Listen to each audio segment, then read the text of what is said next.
When Kuttner dies, Dr. Cuddy has to make sure everybody can function.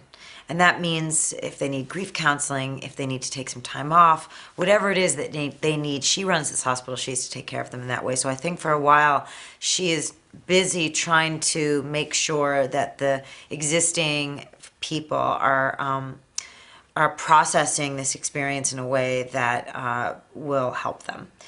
But ultimately, whenever you go to a funeral is sad, and it really hits you that someone's gone when you're standing there mourning with their families. So I don't think she really escapes that moment. House is going through a really hard time at the end of this season. I think the Viking is catching up with him. He's starting to hallucinate. He's losing his grip on reality. And the people around him aren't quite sure that that's going on for quite a while.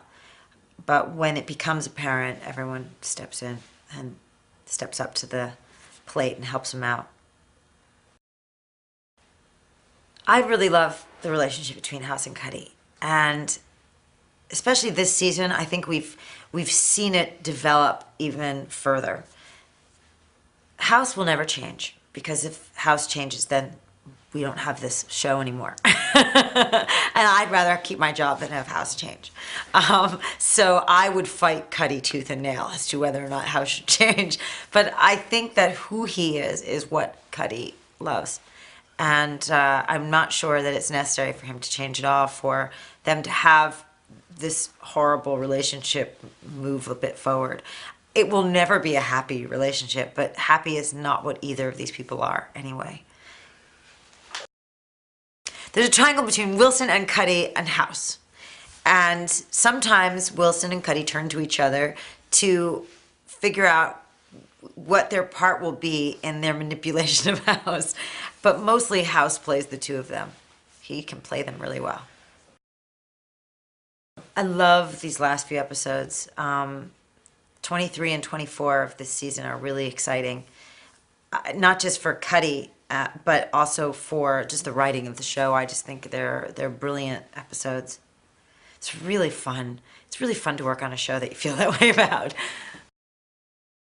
Every season has been great. I think the first season I struggled, but that was just kind of finding my footing on the show, and but the show didn't struggle. The show was doing really well.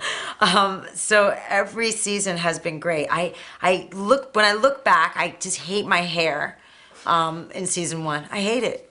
So, you know, whenever when somebody says they want to watch House for the first time, or they just watch House for the first time, I have to check about what year it was. What was my hair doing? Did I look like I was 50? Or, you know, these are the things we worry about. In the end of season 5, we find out a lot more about House's feelings for Cuddy and what she means to him. They're really important episodes, actually, in terms of that relationship.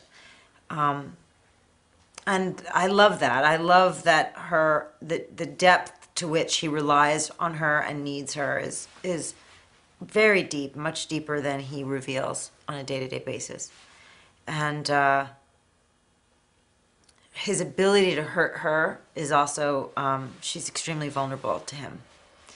So these are two really shut down, afraid people who get under each other's skin no matter what. It's fun.